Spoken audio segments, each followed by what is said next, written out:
Welcome to today's PerfectServe webinar, the High Performance Medical Group, Building a Coordinated Physician Enterprise. My name is Jason and I'll be your coordinator for today's call. We have just a few announcements before we begin. Please direct your attention to your computer screen as we will cover the webinar platform functionality. Please note that you may need to zoom in or out from your browser to see everything. In the middle of your browser, you will see a box containing today's slides. Please note they will advance automatically throughout the presentation. To the right of the slides, you will find a Q&A box to submit a question at any time. Please note your questions will be addressed during the Q&A portion at the end of the presentation. To the left of the slides, you will find a resource list containing a PDF of today's slides and a few other helpful resources.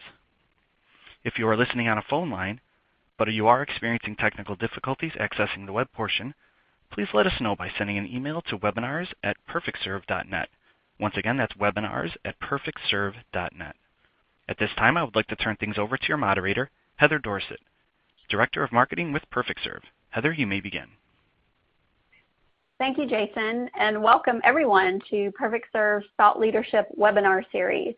I will be your moderator for today's event. Thank you for joining. For those of you who may not know who PerfectServe is, we provide healthcare's only comprehensive and secure communications and collaboration platform. We unite physicians, nurses, and other care team members across the continuum in more than 165 hospitals and 25,000 practices and post-acute providers, providing secure clinical communication. This webinar series is a part of PerfectServe's ongoing promise to drive meaningful improvement in care delivery process. And again, thank you for joining us today. We know your time is valuable. Before we get started, I do have a couple of quick items to note. Today's webinar is being recorded for our friends and colleagues who are unable to join, and so we'll have that available after today's webinar as well. As an audience member, you are in listen-only mode. So please make use of the Q&A box to communicate with our speakers or with me today. We will have a Q&A section at the end, so go ahead, as you have questions, put them in there, and I'll keep track of them for when we're ready to have the Q&A. So let's get started. As health system employment of physicians continues to grow, there is, of course, increased pressure for financial and strategic returns on those partnerships. And health systems can miss opportunities to build a broader integrated model if they only focus on strengthening the practice bottom line. Today's presentation is rooted in research and offers insight for systems who are looking to build or strengthen a coordinated physician enterprise. We're so pleased to have our friend Matt Stevens with us today. He is a senior director and faculty member at the advisory board company. Matt works directly with executives at leading hospitals and healthcare organizations, providing guidance on strategic and clinical best practices. And as I mentioned, we will have a dedicated Q&A portion. So have your questions ready. Go ahead and put them in the Q&A box and submit them, and we'll go through those questions towards the end of the presentation. And Matt, at this time, I will turn it over to you. Thank you so much, Heather. So as Heather mentioned, my plan is to talk with you about the evolving role that we're seeing medical groups take within and related to health systems. And just as a sort of beginning, we're seeing some pretty interesting changes in how medical groups relate to the larger enterprises around them. I hope this provides some good food for thought and look forward to questions at the end there. Here's the roadmap that I want to use in our time together. I'll start with a little bit of background, but I'll spend most of our time here on section 2 in the middle on the steps we're seeing medical groups take in their relationships with their physicians with which they're either affiliated or by which they're employed. This started about 6 years ago. We at the advisory board started getting a lot of questions about what the best practices were for medical groups, so we researched what made the high-performance medical groups stand out from the rest. And we were primarily focused on defining the internal attributes of successful medical groups. And we found that it didn't really seem to matter whether the group was part of a larger health system or if they were fully independent. The attributes were largely the same. So as a result, you'll notice that among the groups we profiled that year were several independent organizations, Marshfield Clinic, Kelsey-Seybold, some others there on the left. In many ways, the structural similarities that we observed between the independent and the system-affiliated medical groups reflected how many health systems in 2011 saw their medical groups, and candidly, how many still see them today. They see them as important but separate business entities. And so traditionally, the medical group's main responsibility to the system has been to do a really good job of managing physician practices. Beyond that, they're not typically thought of as part of the health system's core enterprise. But if you fast forward about 6 years to today, we're observing a shift in that dynamic. Many of our most progressive medical group members are beginning to assume a larger, much more integrated role at the system level. And sure, they're still responsible for practice outcomes, traditional medical group responsibilities, like physician retention, but they're also taking on new levels of responsibility for system functions that in the past might have been owned by somebody else or might not have been owned by anybody at all. So in other words, the definition of what constitutes high performance appears to be expanding. It's no longer enough to just maximize financial and clinical performance at the practice or the group level. Today's high-performance medical group is also responsible for maximizing performance in a number of key areas at the system level. And what this expanded role looks like in practice does vary from system to system. But if you look at the bottom of my slide here, you can see examples of system-level responsibilities held by the medical groups that we interviewed. Not surprising, this list includes things like convenient care and physician burnout, but we also spoke with medical groups that were responsible for much more than that. Functions like cross-continuum service line management, system-level post-acute strategies, and even inpatient medical staff affairs. We spoke to nearly 20 experienced medical groups for this research. Their leaders told us a pretty similar story. The shift toward expanded responsibility hadn't been abrupt, and it hadn't been revolutionary. It had been evolutionary. Right? For many medical group leaders that are on the leading edge here, the change seems to be happening inevitably, but inevitably doesn't mean that it's by accident. It's because of the medical group's prior successes that it's now being handed more and broader responsibility. And what that implies is that this evolution can be pushed along, that the medical group can, if it's deliberate in its approach, accelerate and guide the transition toward a much more integrated system-level role. And I argue that the time now is right to do so.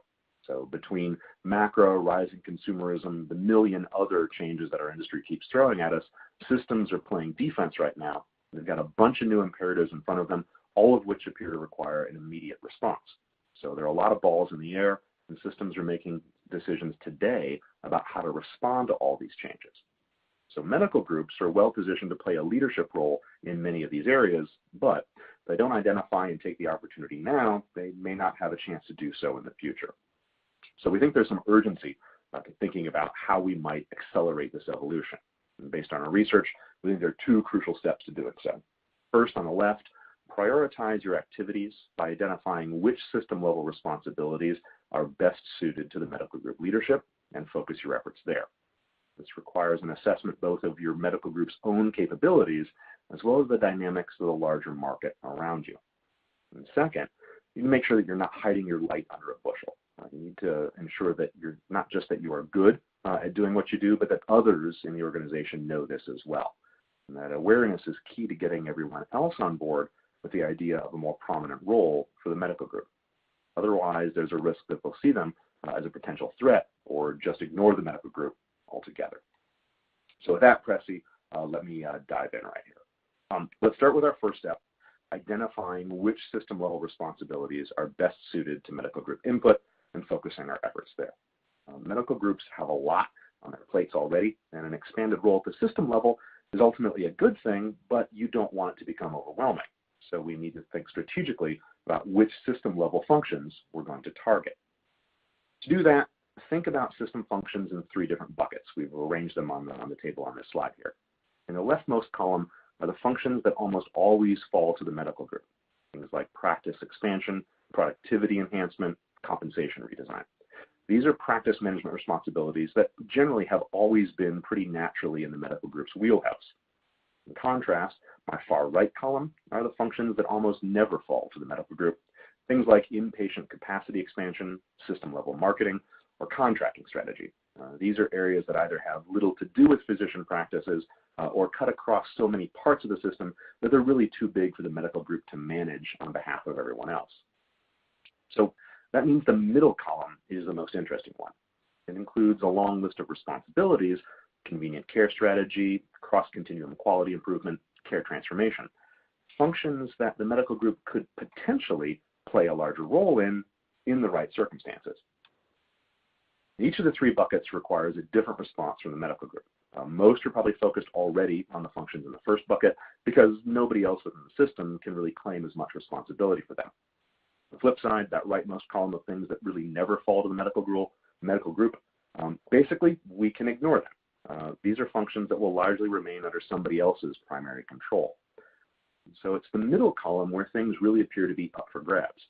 It's in these functional areas that the medical group has a significant opportunity to play a much larger role, but again, only if the circumstances are right.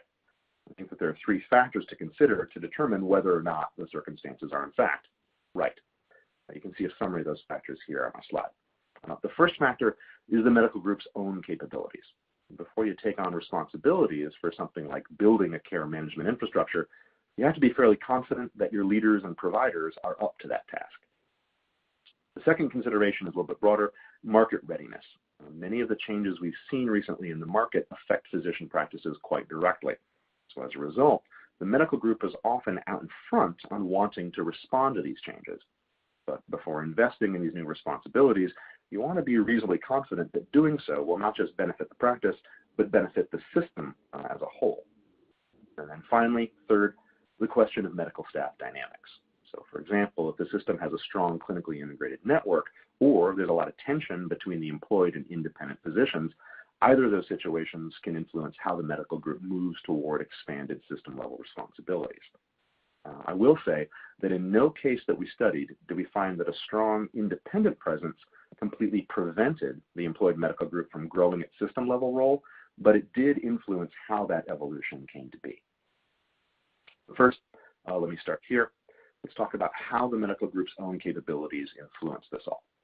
But simply, you can't expect to stretch for new responsibilities until you have your own house in order. That doesn't mean that the group has to operate perfectly. Even the most advanced groups that we studied were works in progress, constantly tweaking their cultures, their infrastructure, even their compensation models. But it does mean that you have to have a few things.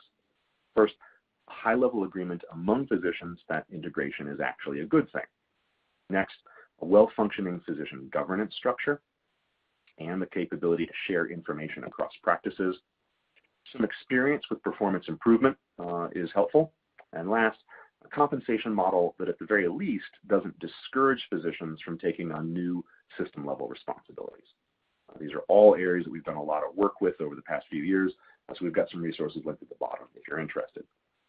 Let me start here though. A simple case study of why it's important to have these basics in place before taking on new system-level responsibilities. And this is a pseudonym organization, Celadon Medical Group. They're a large medical group out west that has grown quite rapidly recently. And so until just recently, they were really focused on the startup stage of medical group development.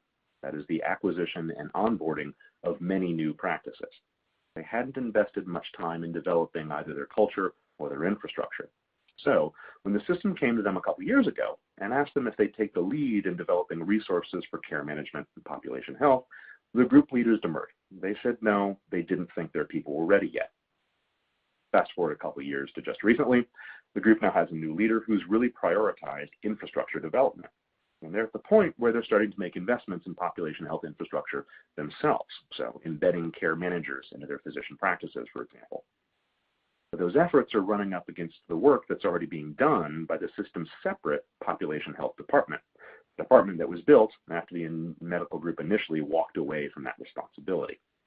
So this redundancy and the confusion around it, they're not life-threatening to the system, the organization, but they're certainly frustrating. If we look on the flip side, capitalizing on the unique capabilities that are within the medical group can highlight some new opportunities for expanded participation in system strategy. So take the example of another pseudonym here. This is Olive Health. It recently completed a big exercise to analyze its patient space and identify distinct consumer segments within its market. Now, incorporating the results of that analysis into its strategic plans, prioritizing its activities around the different needs of each customer group. And the consumer segmentation exercise was a cross-system effort. The medical group's COO has been especially involved. He's now co-leading the system's efforts to translate the consumer analysis into a coherent, concrete strategic plan. And it's really no accident that he's playing such a senior role. His prominence reflects first the group's capabilities. They have a history of very strong operational performance, and the system leaders increasingly want their voice at the table. But it also reflects the capabilities of the COO himself, who helped lead a similar segmentation exercise at a previous job when he worked for another system. So he's been able to make an especially strong contribution and won the respect of other system colleagues in doing so. That's the first section. The second is market readiness, something else you need to consider when assessing the medical group's potential to expand its responsibilities. So many of the new challenges that are facing health systems are particularly relevant to a physician practice compared to the rest of the system, inpatient particularly. So new payment modalities, consumeristic patients, and the like are all demanding a direct response from the ambulatory side, where the impact on the inpatient enterprise appears to be, at least right now, more secondary. So as a result, these are areas where there's a clear opportunity for the medical group to take the lead. That said, we're all familiar with the potential dangers of moving too far, too fast, a payment landscape that's changing at a pretty slow pace. So while physicians may indeed be the system's best hope for meeting the new imperatives around payment risk or rising consumerism, they need to make sure that they consider all the potential downstream impact of their actions before jumping in. So as a general rule, you want to proceed in these areas only if you can make a confident case that doing so, again, will benefit not just the ambulatory enterprise, but the system as a whole.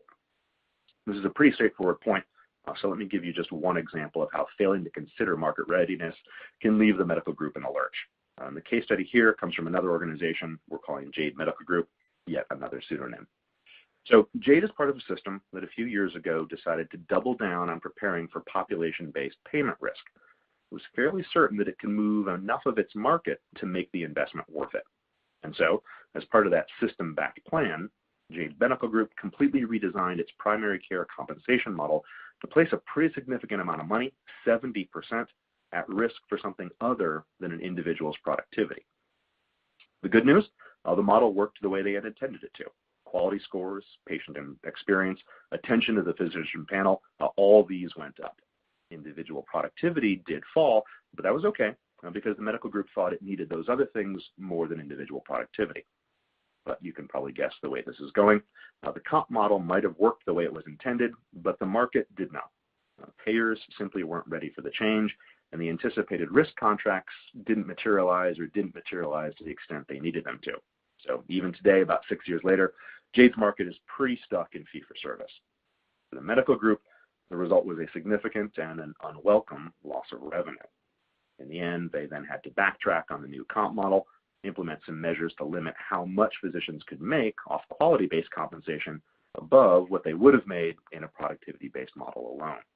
They recovered in the end, but the transition process and the recovery back weren't all that pleasant. On the other hand, though, Jade has had more success with forays into another area where the market was more ready. So a couple years ago, they partnered with an outside telehealth company to implement some e-visits.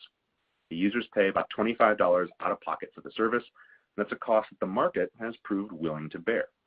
Jade's physicians capture a small amount of that money as payment for overseeing patient care provided by this vendor.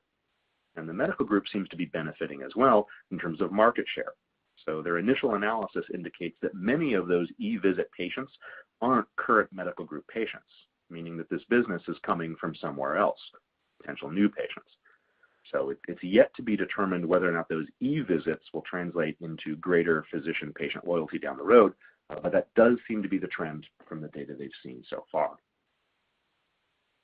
And the third and last assessment factor I want to talk about is the presence of other physician alignment models. So employment is, of course, not the only way that a system can engage its physicians. So, for example, many systems also have invested pretty heavily in clinical integration networks that are intended to engage independent docs in performance improvement activities. So a decade ago, hardly anyone had a CI strategy, but today it's become far more prevalent. And there are many other models for independent physicians to contribute to system-level oversight as well. So service line co-management agreements, clinical improvement committees, even just old-fashioned medical staff leadership roles. How actively independent physicians participate in system leadership can influence the employed medical group's ability to expand its own scope and responsibility. Consider one area where several medical groups told us they're playing a bigger role, and that's oversight of cross-continuum service lines. So the example I have for you here is Northwell Health, a large medical group in the New York area, and they've recently shifted to a model where their employed physicians work in dyads with inpatient administrators to run several system-wide service lines. These dyads oversee both the ambulatory side and inpatient care for all the hospitals in their system. So Northwell's made a pretty conscious decision to fill these dyad roles only with employed physicians. They know that step may be a little controversial, so they take steps to try and avoid making that decision seem too obvious. So for example, while most of their employed physicians wear lab coats that say Northwell Health Physician Partners, the precise name of the employed group, the service line leader coats just say Northwell Health. The idea is to subtly communicate that they're there as leaders to serve all the medical staff members, both employed and independent. But in general, the Northwell system told us that they feel that they want their employed physicians in these leadership roles because the responsibility they're putting on their shoulders is so significant. That said, Northwell's model is not the only one.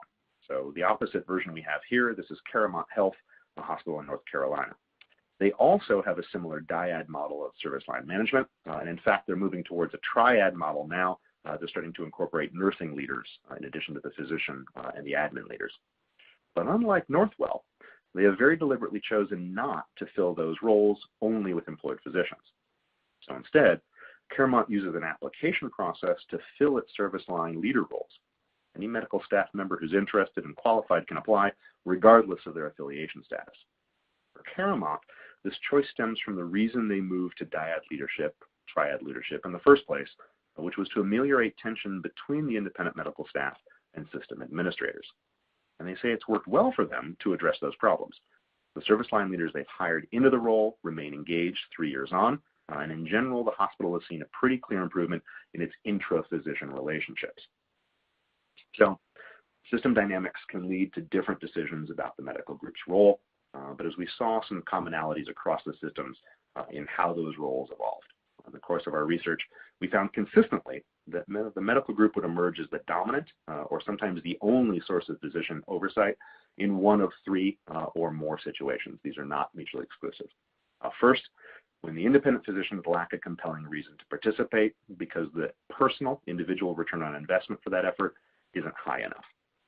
Two, when independent physicians don't have the resources to carry out the function as well as employed physicians do. And or three, when system leaders make a conscious decision to prioritize the medical group, as they did with my Northwell example. In practice, what this often means is that as the medical group grows stronger and more capable, it emerges as a dominant player, even at systems where there's also a strong independent alignment model. As a representative case, here we have Advocate Healthcare based in Chicago. So Advocate has both a strong employed medical group and a strong clinically integrated network known as Advocate Physician Partners, or APP. In fact, APP is one of the oldest and one of the best known CINs in the country, very regularly held up as a model when other organizations want to learn what best practices are and how to implement clinical integration.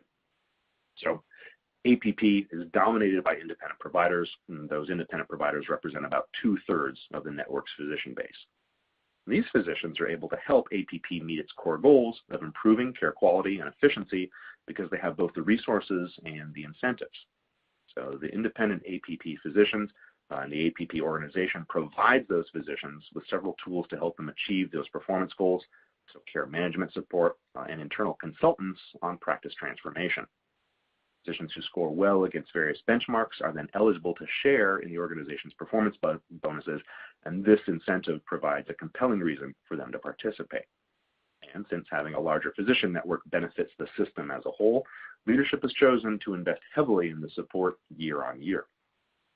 But even in the presence of this strong independent base, Advocate Medical Group has emerged with a distinct and prominent role. So for example, the medical group has taken on the lead in expanding access for different groups of patients, overseeing both the build of a new advanced care center to treat high-risk patients and the system's retail clinic partnerships with Walgreens. In both cases, the system initially looked at APP, the independent physicians, for these responsibilities, but ended up leaning on the employed medical group because leaders didn't feel the independent physicians would be able to execute as well as the employed folks would. As the medical group has then become more sophisticated, well, it's also been able to provide physicians with resources that go beyond what they're able to get through APP, particularly a common EMR and centralized coding. That means that even in the clinical network's core functions of quality improvement and care management, the medical group is increasingly executing better as compared to the individual and independent providers. So as a result, the medical group's prominence is growing within the APP structure and within the broader system organization as well, to the point where, as its president says at the bottom of my slide here, I can't imagine that there's a single strategy going on today in any advocate hospital where they don't look to AMG, the employed medical group, for the physician core.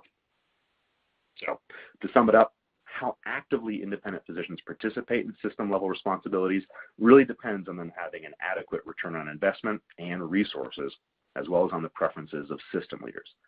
But those preferences and what constitutes adequate ROI and resources seem to vary depending on system dynamics. So how effective your models are for working with independents, how mature the independent practices are in your area, how heavily your system's invested in strengthening the relationships with its medical staff, all these things appear to make a difference. So as a result, we don't expect that every medical group will grow into the same set of system responsibilities as its various peers. But we do think there are some general rules of thumb that apply here. And that is, as the size of the investment required to carry out the responsibility grows, so too does the likelihood that it will be the employed medical group that ultimately assumes the greatest responsibility for it. So if you look at my slide here, this is the list of system-level responsibilities that we've seen medical groups taking on recently. And this is a reprint of that middle column from a few slides back, that table we saw at the beginning of the discussion. Only this time, the responsibilities are now arranged based roughly on the level of investment that each one requires. So from system to system, what we've tended to see is that as you move down the list, it becomes increasingly unlikely that it's the independent providers that will be involved in carrying out the responsibility in a meaningful way. So toward the bottom, where the investment becomes larger and the returns become more uncertain, it seems to almost always be the employed medical groups that are providing the physician leadership. So that's the first step. And that first step then is to determine which system-level responsibilities could fall to the medical group. The second step then is to make sure that others within the system agree that they should in fact fall to the medical group. So, two main challenges here, both related to how our system colleagues have tended to see the medical group in the past. The first is a simple lack of awareness about the medical group's full capabilities.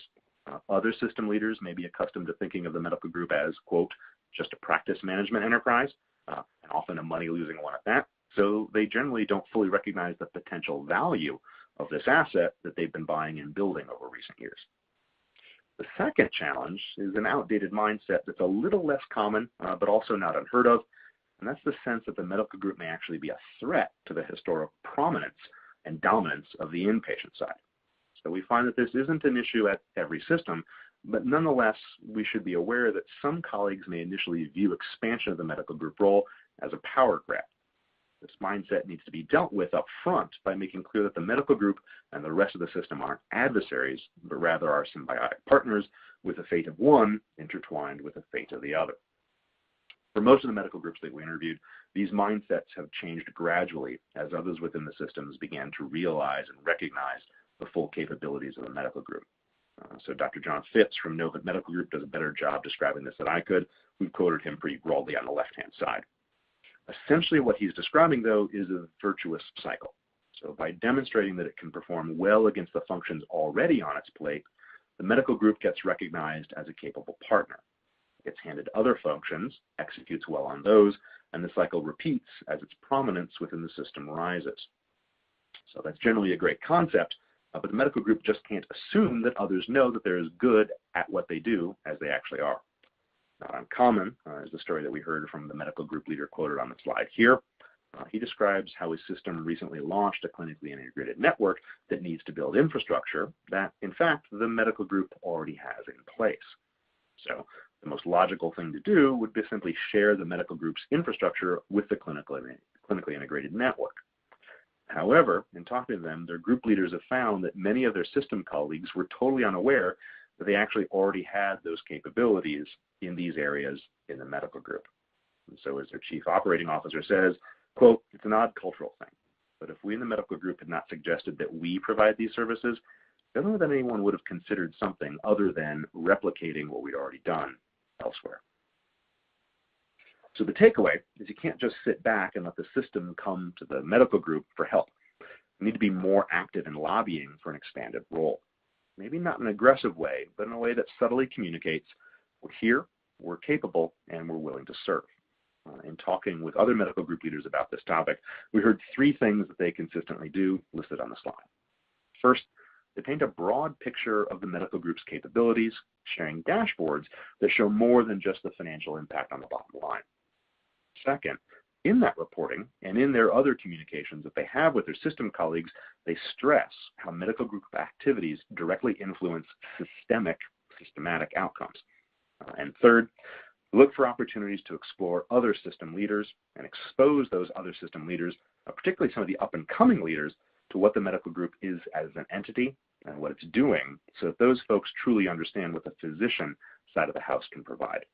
So let me give you a couple examples on the next couple slides here.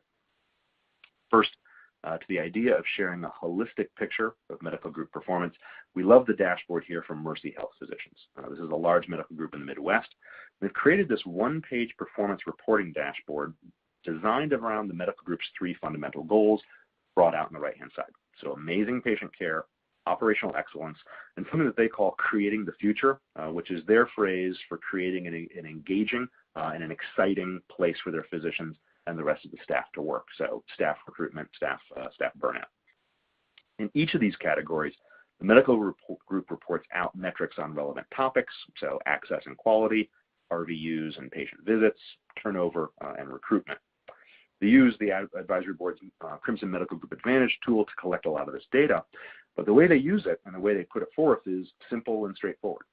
It's also incredibly powerful at showing the breadth of what the medical group is capable of accomplishing, not just for itself and its patients, but also for the system as a whole.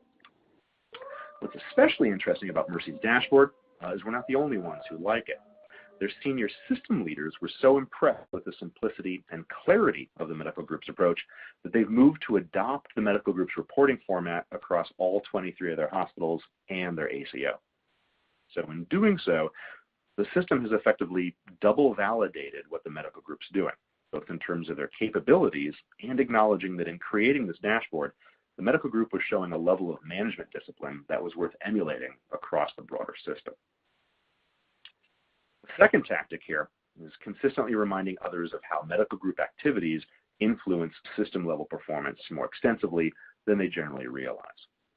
Progressive medical groups are very good at getting their colleagues to understand how answers, and often answers to system-level problems, may lie within the ambulatory enterprise. So the story we've got here is from a renowned medical group in Reno, Nevada, and they're a growing medical group. And as one indication of its rising prominence within the organization, its president was recently elevated to a spot on the system's senior-most leadership board. So that's given him a great opportunity to help other executives see that, for example, the roots of system access problems lie partly with a lack of primary care physicians, and that's something that the medical group has the ability to address if given access to appropriate resources. Due to this sort of constant lobbying, for the first time in renowned system history, it's the medical group that's receiving the bulk of the capital allocation this year rather than the inpatient hospitals. And we think this is pretty clear evidence that the other system executives are starting to get the message about the medical group's broader value. The next case study I've got for you is Ohio Health Physician Group. They really get into the weeds to assist their system colleagues directly. So recently, medical group leaders helped to analyze and improve access for outpatient imaging and therapy, 2 areas that generally report up to hospital leaders rather than reporting up to the medical group. So at one hospital, this analysis found a 3-week appointment backlog for outpatient services.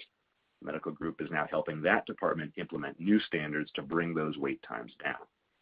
So essentially, this is the medical group acting as an internal consultant for the broader system, bringing its expertise to bear in a way that benefits others very directly. We found that efforts like this can really help ameliorate any sort of an us versus them tension, and also emphasize that all divisions are part of the same broader organization. Finally, One surprisingly straightforward way to ensure that other system administrators recognize the importance of the medical group is to grow those system administrators yourself. And this is what's happening at North Shore Medical Group in the Chicago area. So North Shore is a highly integrated system with a medical group at the forefront of many of their system-wide initiatives and a real culture of hospital-physician collaboration. There are a whole lot of different reasons for that, but one thing that has certainly helped is a pipeline of administrators funneling from the medical group to other parts of the system. So in recent years, 2 of the medical group's vice presidents have been elevated to hospital presidencies, and the woman who had led the patient experience strategy for the medical group now has seen her role expanded to be system-wide. So as a result, when medical group leaders interface with those executives already understand full well what the medical group can do and why its contributions matter. It turns the medical group from something of an alien to much more of an understood ally.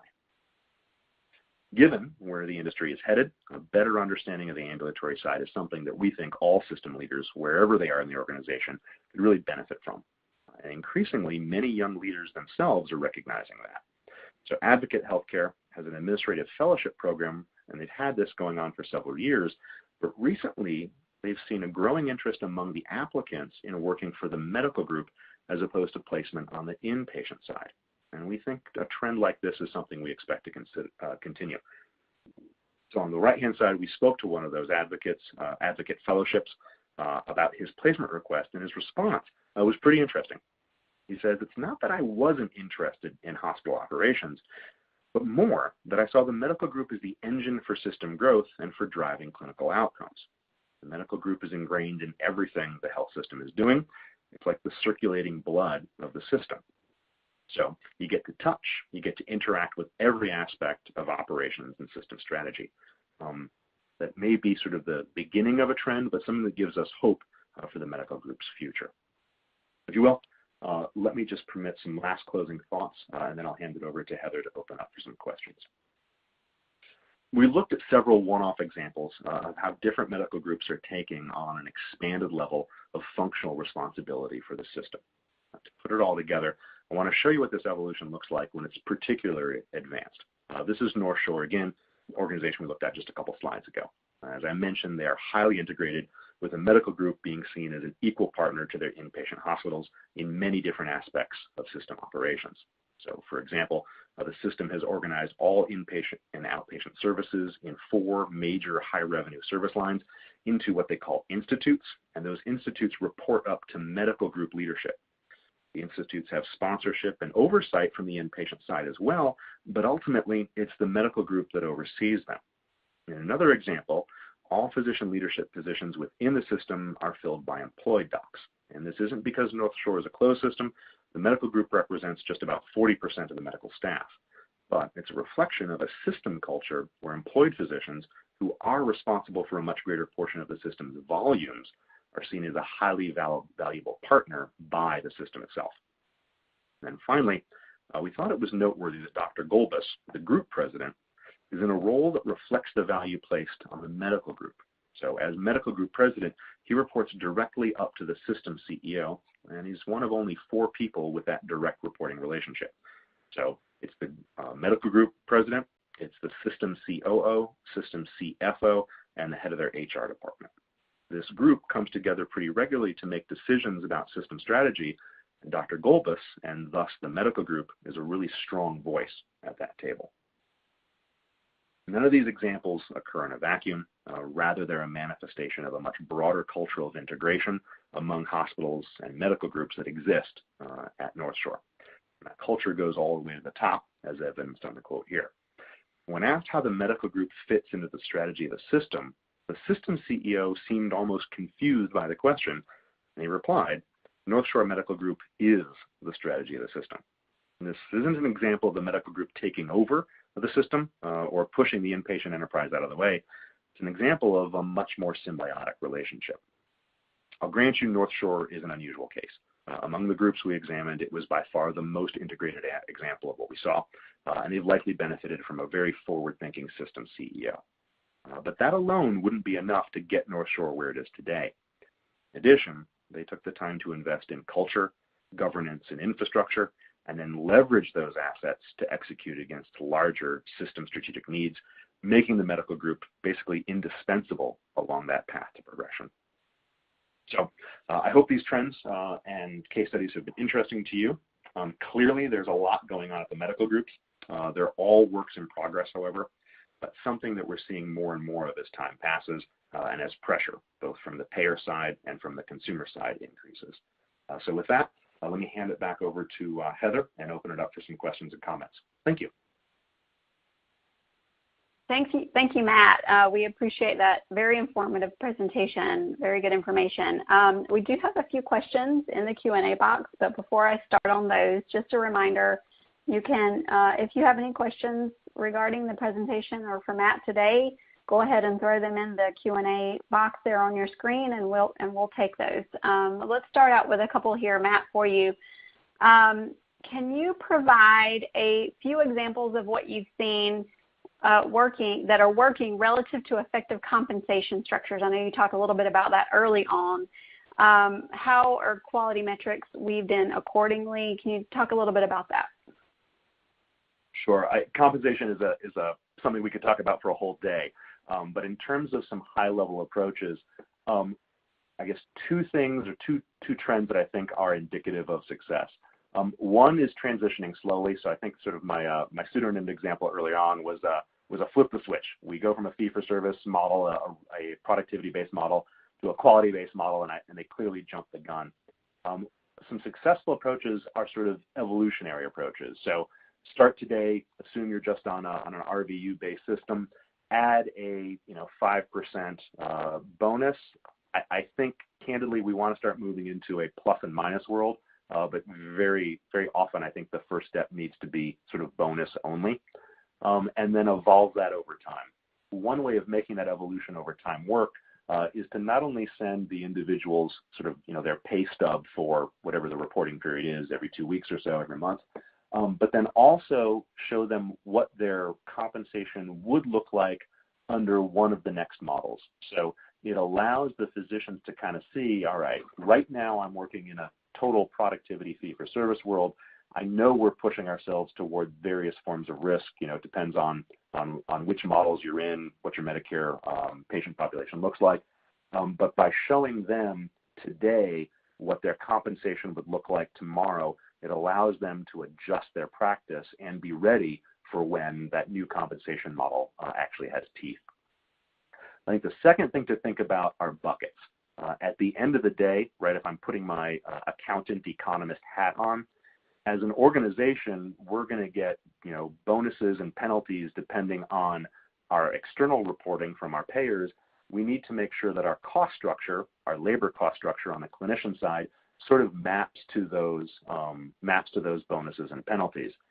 The problem is, we may be reporting out who knows how many different metrics to various payers. We can't have physician contracts that are linked to 20, 30, 40 or more metrics. So what we have to do, and I think my Mercy Health example earlier on is a good one there, they basically put baskets. So if Anthem has one metric and Aetna has another and Medicare has yet a third, you're not going to want to have three similar metrics for whatever it is, average length of stay, something else.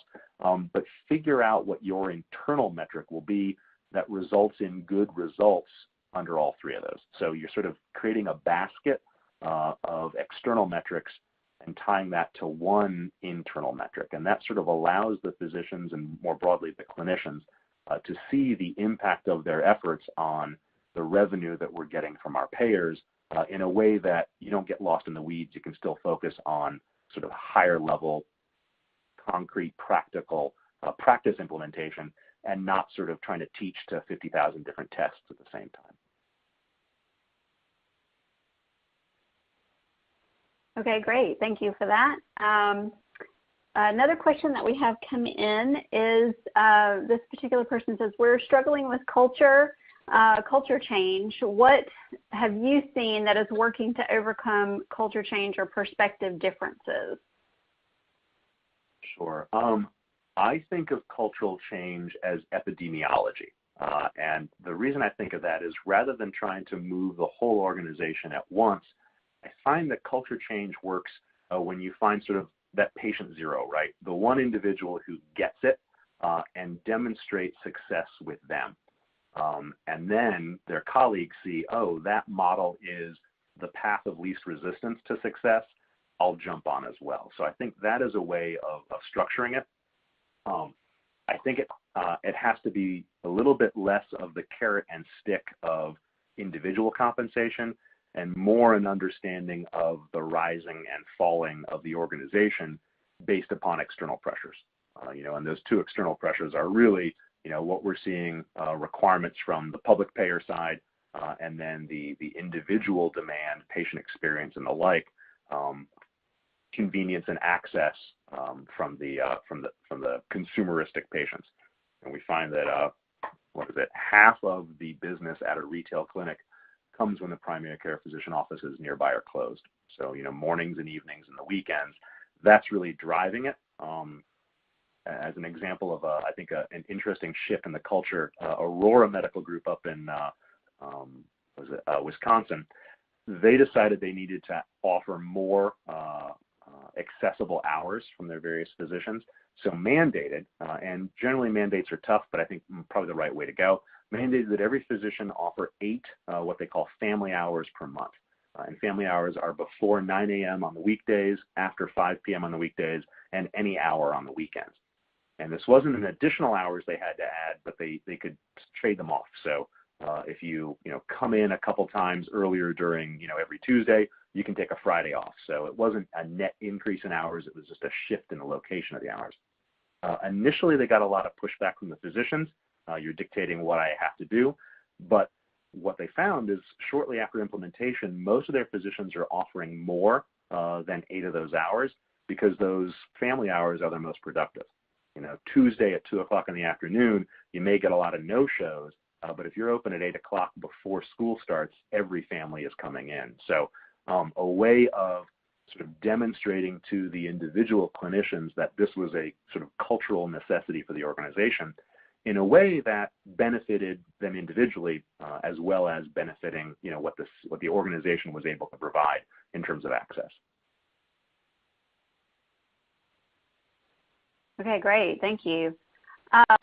Okay, we have another question here. How have you seen health systems in these models and trying to strengthen the physician practices? How have you seen health systems strengthen the clinical collaboration on patient care, either through infrastructure or process, to standardize that care? You talked a little bit about care standardization, operational excellence. I'm curious to see how you've seen health systems strengthen that clinical collaboration when in these models.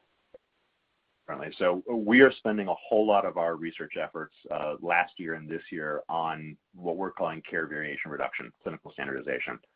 And the reason is we hear both from the clinical side, chief medical officers, as well as from the chief financial officers that this is where they're focused. We polled the chief financial officers of the health systems we work with sort of the end of last year, and they told us the number one source for cost reduction going forward for their organizations is in clinical standardization. We ran some numbers looking at about 1,000 hospitals and about 35% of all inpatient admissions last year. And for every $1 billion in system revenue, there's between $20 and $30 million in potential cost savings through improved standardization. So that's 2 to 3% off the bottom line, and that's about what the operating margin is for the average hospital in America. So this is a really big deal. In terms of how you focus on that, I think it has to be at the clinical level, right? This can't be, somebody on high saying, here's what we're going to do. But as a sort of an example, Banner is a pretty good model here. They have what they call their clinical consensus groups. Most of them are built around service lines. Some of them are built around some cross-cutting issues. So lab and blood, imaging, average length of stay, and the like. The consensus groups are staffed with primarily physicians, but also nursing leaders to sort of talk through what the right pathway is going to be. And that, I think right now, standardization trumps getting the right, what is the old Aristotle, don't let the perfect be the enemy of the good. What we find right now, somewhere between 15 and 20% of what we do as healthcare providers, we have evidence-based practice for, right? Some third-party peer-reviewed analysis that says for patient A, we do Y. For 80% of it, we don't have that. So just narrowing down the variability, I think, will help us understand what the best pathway is. And that probably is organization by organization. So back to the Banner example, but there are a bunch of different organizations doing similar things. We bring together the clinicians at that level, choose generally it's acute procedures, but we're starting to see folks focus on chronic care management as well, sort of high dollar, high volume, high variability issues, but then also provide centralized support.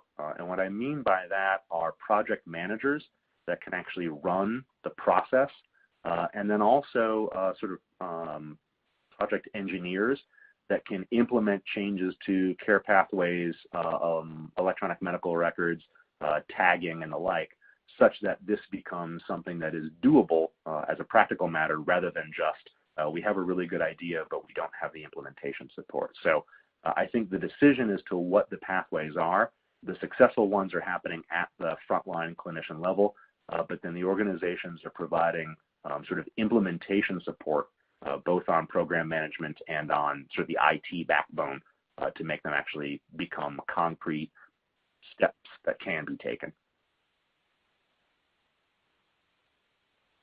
Okay, fantastic. Thank you. All right, we are coming up close to the end.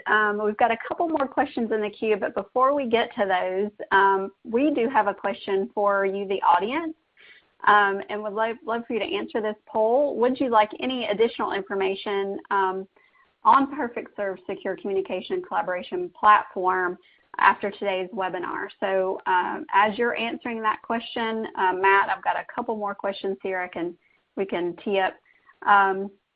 This person asks, what should I be considering relative to a shared governance model? That is really broad. I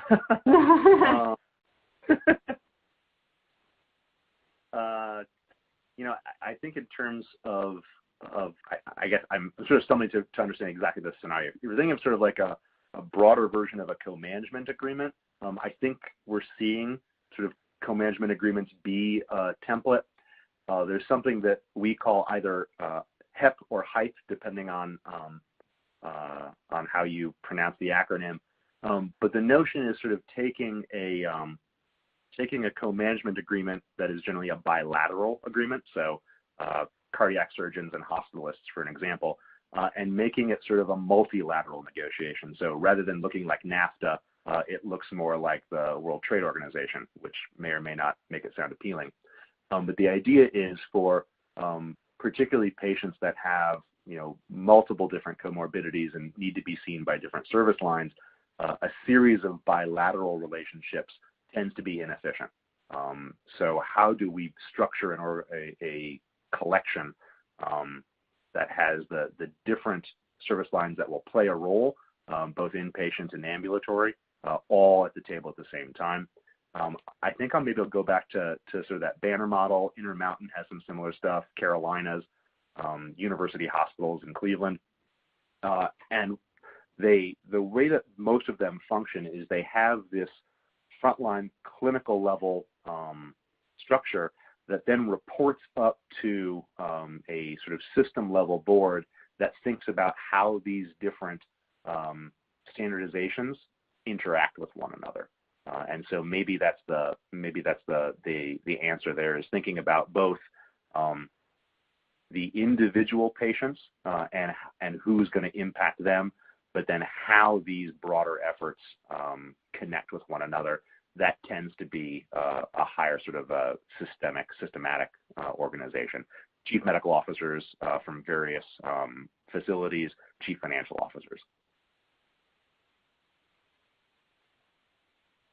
Sure, thank you. Are there any resources maybe on the advisory board website that can begin to answer that more broad question? Anything that we can point our our viewers too, we can certainly provide that in the follow-up to the webinar today. Certainly. So a lot of the research is in the high performance medical group, and if you search on our website for that, that'll guide you to a lot of the case studies and then a lot of the resources in terms of implementation support. Okay, great. We can include that. Thank you.